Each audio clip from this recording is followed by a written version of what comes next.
வாழ்க வாழ்க வாழ்க மாரியே.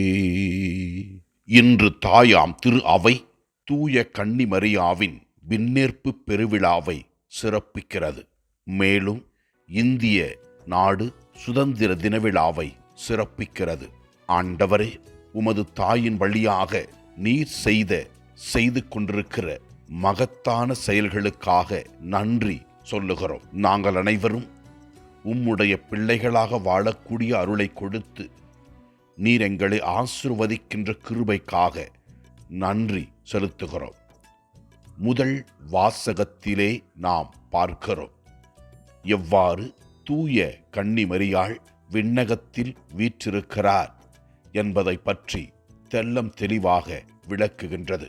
மேலும் சாத்தானாகிய அழகையை எவ்வாறு அவர் வென்றெடுத்தார் என்பதை பற்றி தெளிவுபடுத்துகின்றது.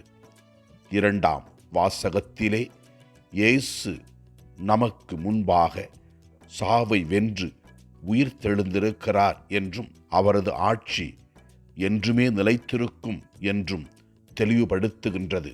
நற்செய்தி வாசகத்திலே நாம் வாசிக்கின்றோம், தூய ஆவியினால் நிரப்ப பெற்ற எலிசபெத் அம்மாள் இவ்வாறு கூறுகின்றார். மரியாளை பார்த்து, பெண்களுக்குள் நீர் ஆசி பெற்றவர், உம் வயிற்றில் வளரும் குழந்தையும் ஆசி பெற்றதே.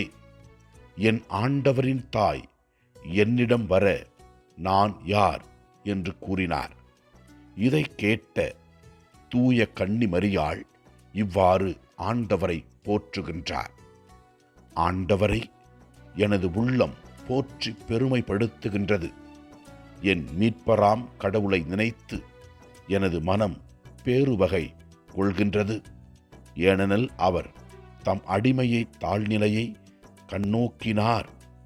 இது முதல் எல்லா தலைமுறையினரும் என்னை பேறு பெற்றவர் என்று கூறுவார்கள் என்று அன்னை மரியாள் கூறுகின்றார்.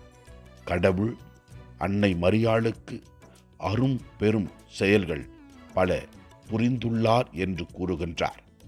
இதோ இந்த அருமையான நாளிலே அன்னை மரியாவின் பரிந்துரை வழியாக நாம் ஆசீர்வதிக்கப்பட வேண்டும் என்று ஜெபிப்போம். தாய் திருநாட்டை ஒப்புக் கொடுப்போம். இதில் உள்ள மக்கள் அனைவரும் ஆசீர்வதிக்கப்பட வேண்டும் என்று ஜெபிப்போம். எல்லாம் வல்ல இறைவன், தந்தை, மகன், தூய ஆவியார் நம் ஒவ்வொருவரையும் ஆசீர்வதிப்பாராக. இயேசுவுக்கு புகழ். மரியே வாழ்க. ஆமென்.